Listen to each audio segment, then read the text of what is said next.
សូមស្វាគមន៍មកកាន់ Channel D-Rod Cooking ថ្ងៃនេះ Channel យើងខ្ញុំនឹងបង្ហាញលោកអ្នកពីរបៀបស្ងោរម្រះសាច់ជ្រូកចិញ្ច្រាំ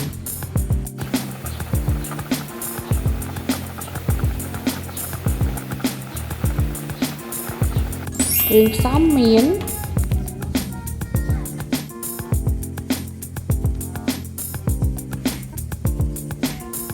សាច់ជ្រូក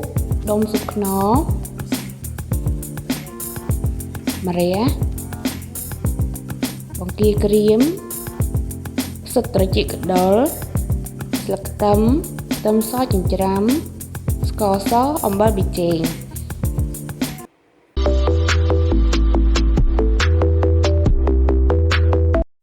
ដំបូងយើងយកសាច់ជ្រូកចិញ្ច្រាំដាក់ចូលចានបន្ទាប់មកដាក់បង្គាក្រៀមចិញ្ច្រាំនិងផ្សិតត្រចៀកកដុរដែលយើងហាន់ឲ្យម៉ត់ៗតូចៗបន្ទាប់មកយើងដាក់ស្លឹកខ្ទឹមនិងខ្ទឹមសចិញ្ច្រាំ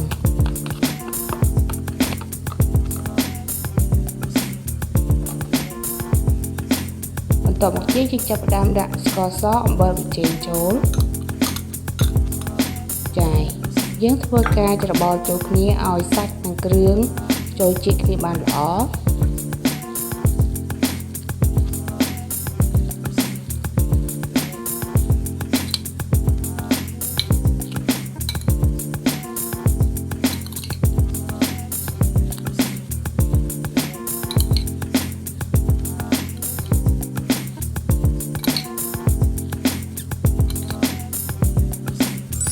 យើងចាប់ផ្ដើមយកម្រះដែលយើងយកគ្រាប់ចេញអស់ហើយយើងចាប់ផ្ដើមដាក់សាច់ជ្រូកចូលចាបន្ទាប់មកយើងញុកចូលនៅក្នុងម្រះយើងញុកឲ្យណែនណាបងប្អូនចាដើម្បីកុំឲ្យវាយើងស្ងោរទៅសាច់នឹងជ្រុះពីម្រះ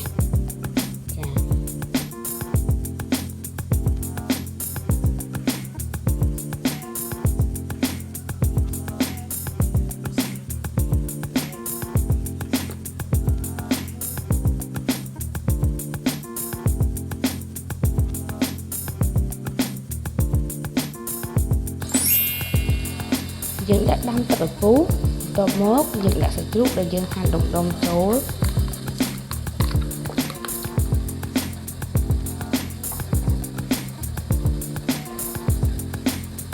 បន្ទាប់មកទៀតដាក់បង្គាក្រៀមចូល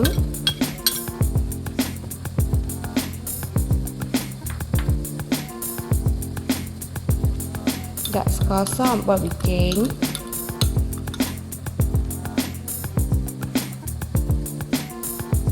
ដាក់ដុំស៊ុបខ្នុរចូល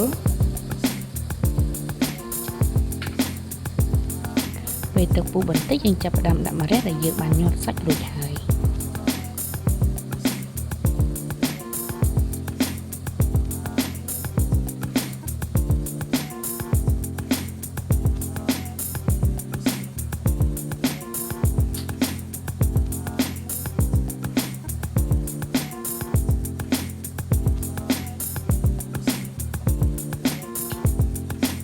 យើងធ្វើការបិទគ្របដើម្បីរំងាស់ម្រះយើងប្រើរយៈពេល20នាទីដើម្បីឲ្យម្រះផុយល្អ